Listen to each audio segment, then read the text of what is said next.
Hey, ladies and gentlemen, welcome to the Injured Gadgets HTC One X touchscreen glass digitizer and LCD replacement guide. First thing you want to do is take your SIM ejector tool, go ahead and remove the SIM card tray and the SIM card if necessary. Once that is complete, you can go ahead and try and separate the front screen glass from the housing. You want to use a safe open pry tool, a guitar pick, and a spudger most likely.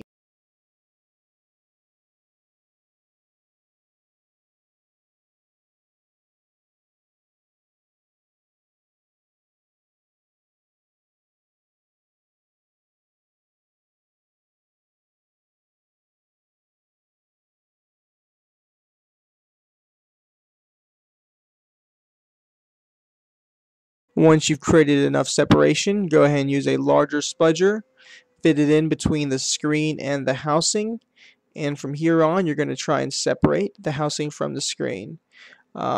With that gap created, you're now going to take your little guitar pick and run it along each of the sides of the screen and glass. This will separate the clips holding your frame to the actual touchscreen glass.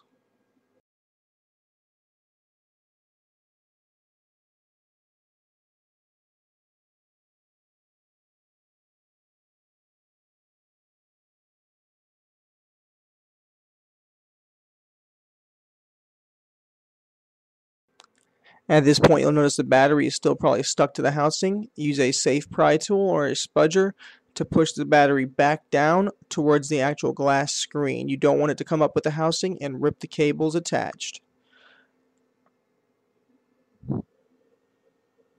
Please note, sometimes your volume buttons as well as power button will come out of the housing. You want to make sure not to lose those because you will need to put them back in later. With the back housing removed, go ahead and use your spudger and disconnect the digitizer cable on the right hand side as well as this cable shown right here. You will also want to go ahead and safely pull up the power flex. Be very careful with this. There might be some adhesive under it. You don't want to rip this cable. These are very expensive cables, so be very careful with that.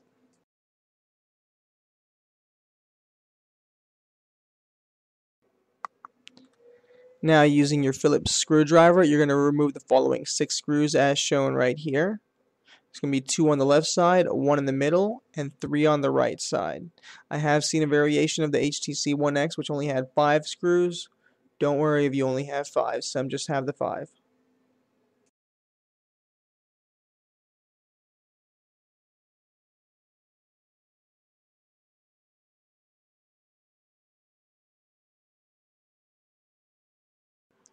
With these screws removed, you can go ahead and disconnect the LCD flex cable from the phone. I'm going to try and do a close-up here as best as I can so that you guys are able to see. This first cable on the bottom is actually held in with a jawbone connector. You'll want to pop that jawbone connector. That top cable that I just disconnected should just come right up, but that one that I just connected is a jawbone connector. Once that's disconnected, the cable should slide out of it. With those cables removed, your board on your phone should safely come out from the housing.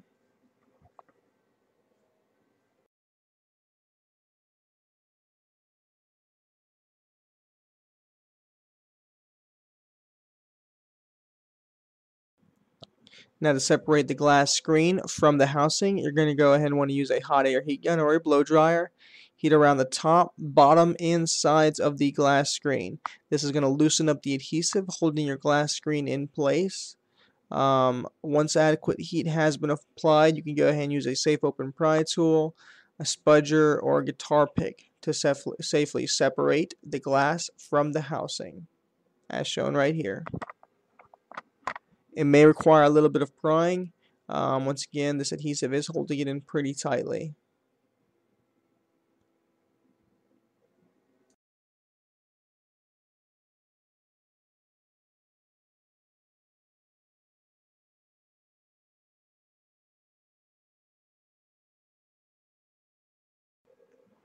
These little black strips of adhesive were actually placed there by us as a temporary solution before we did the full repair on this.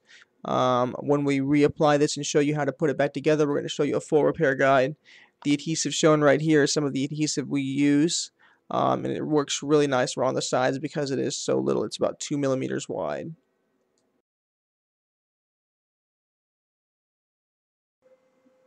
Before I continue showing you guys how to put the phone back together, I'm showing you how to test out your LCD display to make sure it works. The LCDs on these phones are extremely delicate. The flex cable has to be completely plugged in. Here you're going to show I've put it in, but I haven't pushed it on the jawbone connector, and the LCD will not cut on. So in this next viewing, I'm going to show you exactly how I push the cable all the way in. I make sure it's safely in there, and I do push down the jawbone connector. This time the LCD will cut on. And you can just do that by pressing the little power button on the top. Be very careful with that flex cable. And please note at this point your touchscreen is not going to work because the touchscreen cable is not plugged in. So that's a great way to test your screen out, by the way. Before placing your glass screen and digitizer down, I do recommend putting adhesive down the right, left, top, and bottom sides of the frame. Now go ahead and put your touchscreen glass digitizer in. You'll see the slot of the back housing I put it in. You'll want to put it on that far left back housing side. That's going to be the cable that controls your touchscreen. And then your LCD goes through this little bottom slot right here as shown. You want to make sure these go all the way through. Don't tug on them too hard. You could rip the cables or just mess up the actual part. So be very careful during this process. But like I said, make sure that they're all the way through. Once you've made sure of that, go ahead and push down your glass against the housing, making sure it's nice, flush, seated correctly, and has a good tight fit.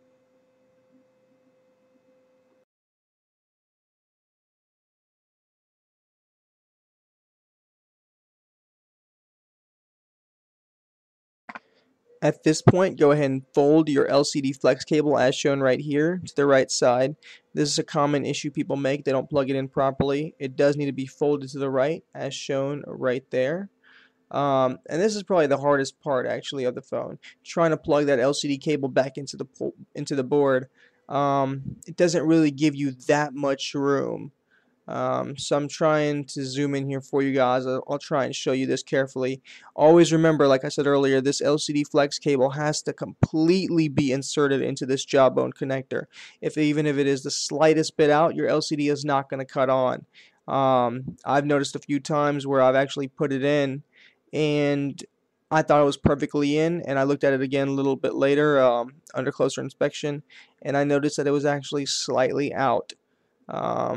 So take your time with this, double check it, make sure it's properly plugged in, because you don't want to have to go ahead and put your phone completely back together only to realize that the screen is not coming on and the display is not showing. So I'll not fast forward through this. I'll show you guys the truth and how long it takes. It's not gonna be fast forwarded or anything like that. You can just watch me attempt to put this in. It does take a few moments. Sometimes you might get it immediately. Sometimes it might take 5 minutes to get it in. But that's pretty much how it's done. Make sure that jawbone connector holds it tightly in there. And then once that's in, you also have to plug that other cable that goes above the LCD cable in. I prefer to use a pair of tweezers for this, just because it is a little difficult to fit your fingernails or your fingers under there. So you can use a pair of tweezers or whatever it is to try and get under there to plug it in properly.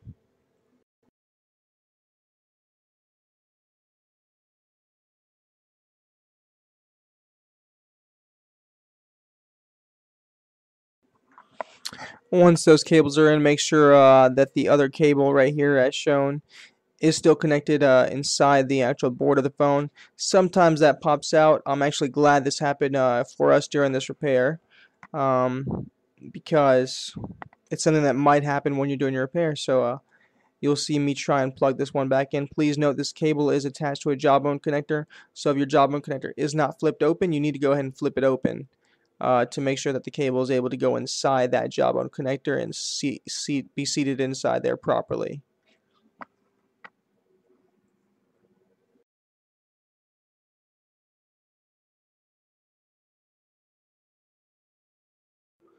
Once that is in, go ahead and lay your battery back down.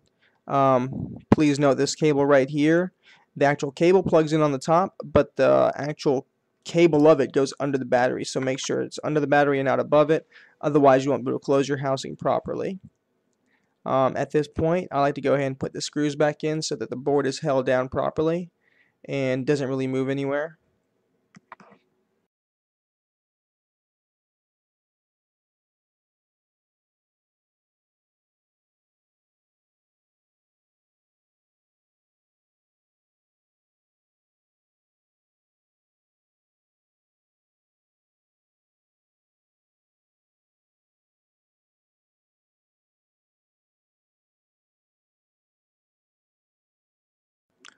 Once all your screws are in, go ahead and plug in your digitizer cable on the top right hand side as shown here.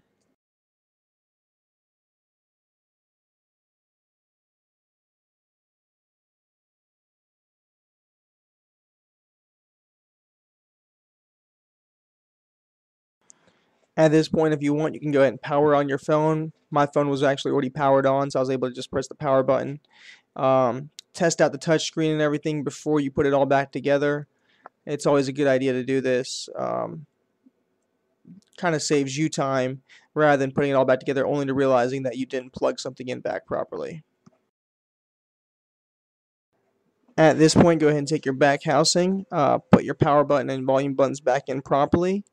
Then take your full screen, holding the battery in so that it doesn't pop out, and kind of push it from the top down to the bottom. Make sure it's back in there tightly on all the sides, the top and the bottom. And there you have it. Your HTC One X is repaired. Go ahead and put your SIM card in if needed. If you have any questions or you want to buy the part, visit us at injuredgadgets.com. Thank you.